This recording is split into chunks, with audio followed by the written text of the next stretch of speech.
এই যে দেখুন বুনো কচুর ডালটা কতটা সুন্দর হয়েছে। যেমন দেখতে সুন্দর তেমন কিন্তু খেতেও ভালো লাগবে। আর এই ডালটা কিন্তু একটু মাছ দিয়ে করলে আরো খেতে ভালো লাগে। যারা কচু কোনোদিন খেতে চায় না ভয়ে, মুখ ধরার ভয়ে, তারা যদি খায় তাহলে একবার খেলে কিন্তু বারবার খেতে চাইবে। আর গলা তো একদমই ধরবে না এইভাবে রান্না করলে।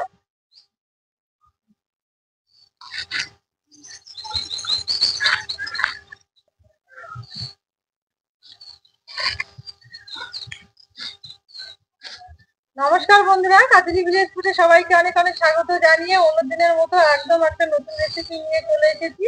আজকে আপনাদের সঙ্গে শেয়ার করবো আমি বুনো কচুর বইয়ের ডাল। আর এই বুনো কচুটা খেতে কিন্তু খুবই ভালো লাগে। তো আমি এখানে অনেকগুলো কচুর গাছ আগে বড় বর্ষার সময় বড় বড় হয়েছিল, কিন্তু গাছগুলো এখন মরে গেছে, কিন্তু গোড়াগুলো এখনো রয়েছে।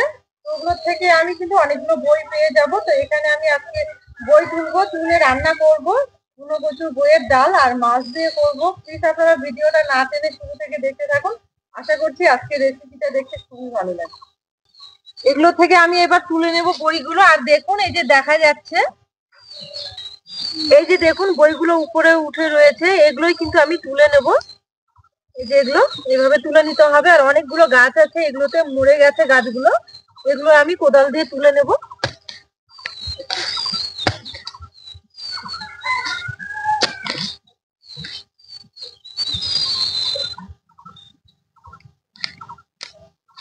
এগুলো কিন্তু বইগুলো যাওয়ার পরই, লতিগুলো যাওয়ার পরই কিন্তু এইভাবে বইয়ের আকার ধারণ করেছে।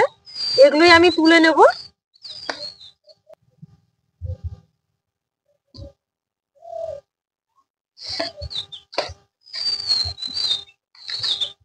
এই যে দেখুন অনেক পাওয়া যাচ্ছে, কিন্তু এগুলো তুলে নেব।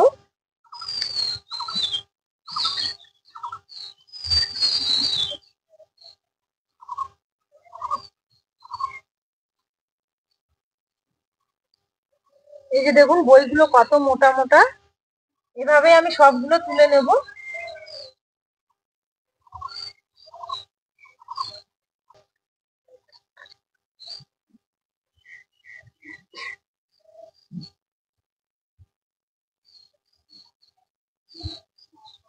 এগুলো কিন্তু বাজারে কিনতেও পাওয়া যায়, আর গ্রামগঞ্জে কিন্তু এগুলো পাওয়া যায় সব সময়।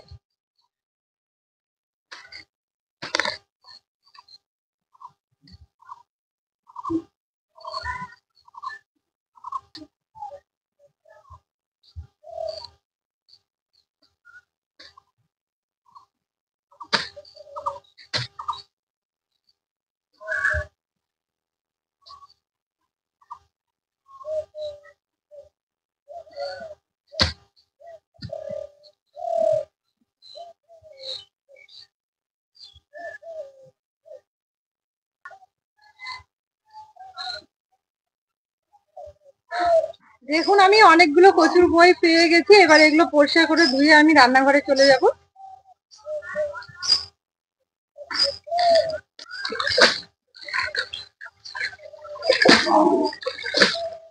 একটু ভালো করে ধুয়ে নিতে হবে, মাটি আছে।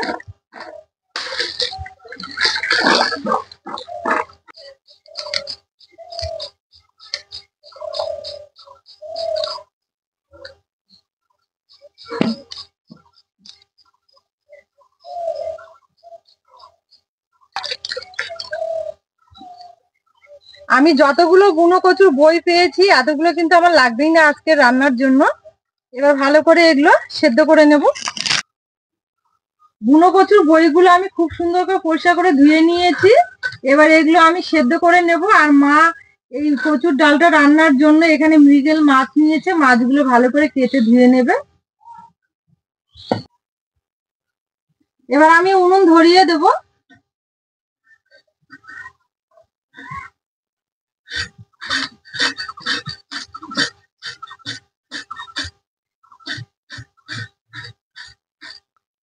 এবার আমি একটা কড়াই বসিয়ে দেব বইগুলো সেদ্ধ করে নেওয়ার জন্য। কড়াই দিয়ে দেব জল।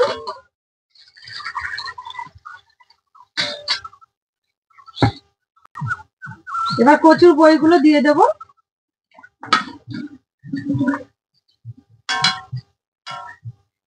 দেওয়ার পর থালা দিয়ে ভালো করে ঢেকে সেদ্ধ করে নেব।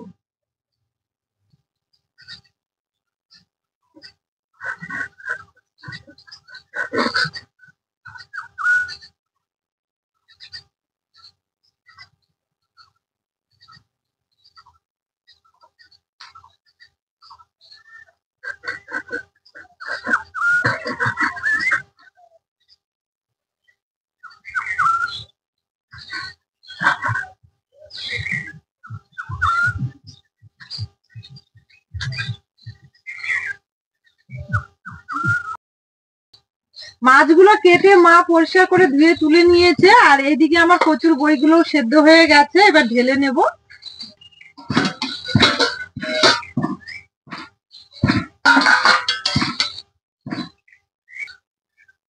এই যে দেখুন, সব কচুর বইগুলো কিন্তু খুব সুন্দরভাবে সেদ্ধ হয়ে গেছে। এভাবে একটু দেখে নিতে হবে।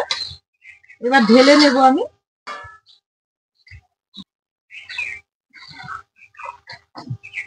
সাবধানে একটু ঢেলে নিতে হবে। এবার মা কচুর বইয়ের চোচাগুলো এভাবে ছাড়িয়ে নেবে, আর এদিকে আমি মাছগুলো ভেজে নেব আর রান্নার জন্য মশলাগুলো বেটে নেব। এই কচুর বইগুলো কিন্তু খুব সুন্দর সেদ্ধ হয়। এগুলোর ডাল কিন্তু খেতে ভীষণ ভালো লাগে। আপনারা অবশ্যই একবার হলেও এই কচুর বইটা ম্যানেজ করে খাওয়ার চেষ্টা করবেন রান্না করে। দেখবেন খেতে কিন্তু খুবই ভালো লাগে। আর দেখুন কত সুন্দরভাবে সেদ্ধ হয়ে গেছে, আর চোচাগুলো ছাড়ানো যাচ্ছে কত সুন্দরভাবে। এই দেখুন, এইভাবে সবগুলো চোচা ছাড়িয়ে নিতে হবে। মাছটা ভেজে নেওয়ার জন্য কড়াইয়ে তেল দেব। তেলটা এদিকে গরম হতে থাক, আর মাছের মধ্যে লবণ হলুদটা মেখে নেব। মাছের মধ্যে লবণ আর হলুদ দিয়ে মেখে নেব। লবণ দিলাম, আর দেবো হলুদ গুঁড়ো। দেওয়ার পর মাছটা খুব ভালো করে মেখে নেব।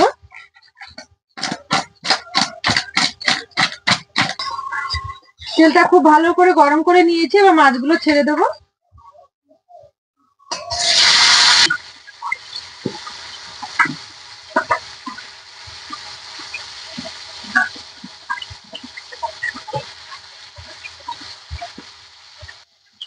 এদিকে মাছটা ভাজা হতে থাক, আর রান্নার জন্য মশলাটা বেটে নেব। এই রান্নার জন্য আমি এখানে শুকনো লঙ্কা নিয়েছি 7-8টার মতো, আর নিয়েছি কয়েকটা কাঁচা লঙ্কা। কারণ প্রচুর তরকারি রান্না করতে গেলে কিন্তু একটু লঙ্কাটা বেশি দিতে হবে। এবার কাঁচা লঙ্কা শুকনো লঙ্কাটা একসঙ্গে বেটে নেব। কাঁচা লঙ্কা শুকনো লঙ্কাটা খুব সুন্দর করে বেটে নিয়েছি, তুলে নেব।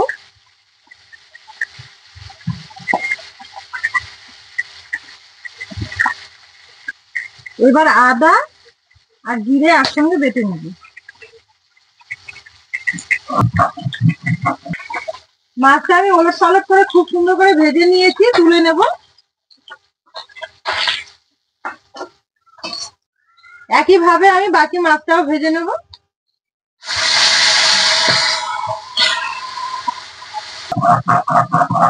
আদা জিরেটা বেটে নেওয়া হয়ে গেছে, তুলে নেব।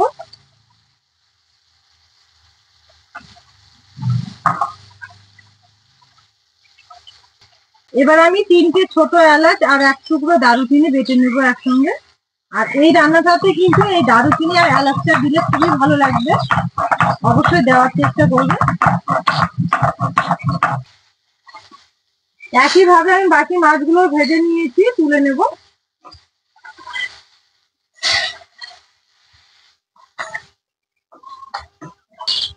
এবার কড়াইয়ে দেবো আমি 1 গ্লাস জল। এবার আমি কচুর বইগুলো এভাবে একটু হাত দিয়ে ভেঙে নেব। জলটা খুব সুন্দর গরম হয়ে গেছে, একদম ফুটতে শুরু করেছে। আর এই কচুর বইগুলো কিন্তু আমি খুব সুন্দর করে নরম করে নিয়েছি। এবার এগুলো দিয়ে দেব জলের মধ্যে।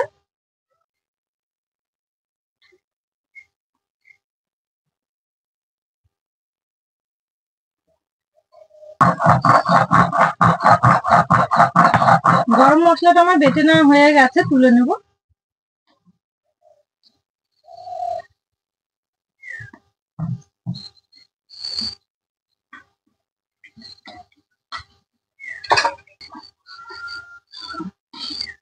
গরম জলের মধ্যে খুব ভালো করে কচুর বইগুলো ফুটিয়ে নিয়েছি। এবার ঢেলে নেব একটা ক্যানের মধ্যে।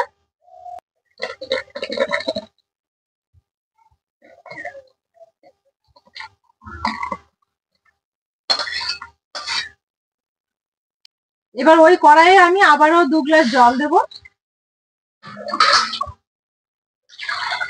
জলটা খুব ভালো করে গরম করে নেব। এবার এই ক্যানের মধ্যে ডালগুলোতে দিয়ে দেব একটু হলুদ গুঁড়ো প্রয়োজন মতো,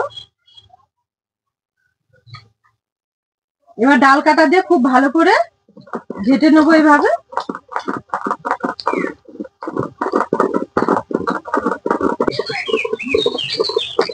ডাল কাটা দিয়ে খুব সুন্দর করে আমি পাক করে নিয়েছি, আর দেখুন কত সুন্দর, একটাও কিন্তু দানা দানা নেই। এভাবে করে নিতে হবে।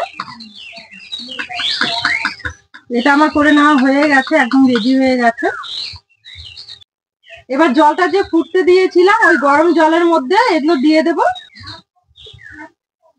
কারণ এটা অনেকটাই ঘন।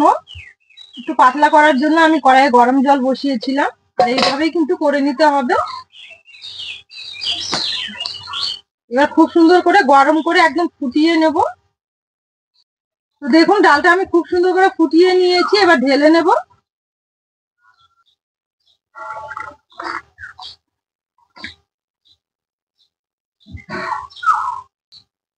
আবারও কড়াই বসিয়ে দিয়েছি, কড়াই গরম হয়ে গেছে। কড়াই দেবো আমি সর্ষের তেল।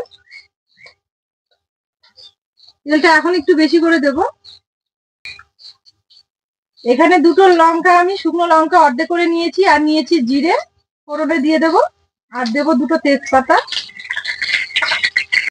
এবার দিয়ে দেব কাঁচা লঙ্কা, শুকনো লঙ্কা বাটা।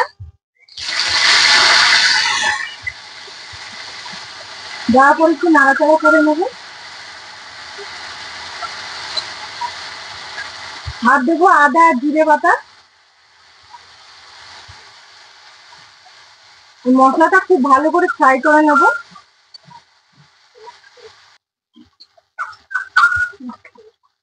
মশলাটা আমি খুব সুন্দর করে কষিয়ে নিয়েছি, এবার এগুলো দিয়ে দেব।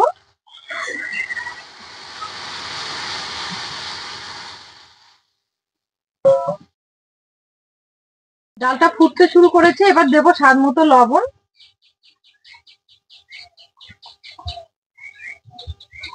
লবণটা দেওয়ার পর খুব ভালো করে নেড়ে চেড়ে নিয়েছি, এবার ভেজে রাখা মাছগুলো দিয়ে দেব। মাছগুলো দেওয়ার পর আবারও নেড়ে চেড়ে ভালো করে ফুটিয়ে নেব। ভালো করে ফুটিয়ে নিয়েছি, এবার বেটে রাখা গরম মশলাটা দিয়ে দেব। এই বুনো কচুর ডাল রান্না করলে কিন্তু অবশ্যই আপনারা গরম মশলাটা দেবেন, তাহলে কিন্তু খেতে বেশি ভালো লাগবে। এবার আবারও নেড়ে চেড়ে ভালো করে একটু ফুটিয়ে নামিয়ে নেব। মাছ, গরম মশলা সবকিছু দেওয়ার পর খুব সুন্দর করে ফুটিয়ে নিয়েছি। রান্নাটা আমার হয়ে গেছে, এবার উনুনের আঁচ থেকে নামিয়ে নেব। এই যে দেখুন কত সুন্দর হয়েছে। আর এই কচুর বইয়ের ডালটা কিন্তু এইভাবে ঘন করেই রান্না করতে হবে, তাহলে খেতে বেশি ভালো লাগবে।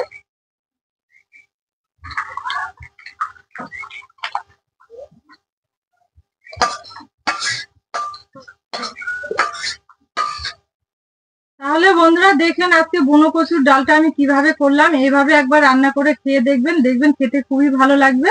আর আমার এই রেসিপি গুলো ভালো লাগলে আমার চ্যানেলটি সাবস্ক্রাইব, লাইক, শেয়ার করে পাশে থাকবেন।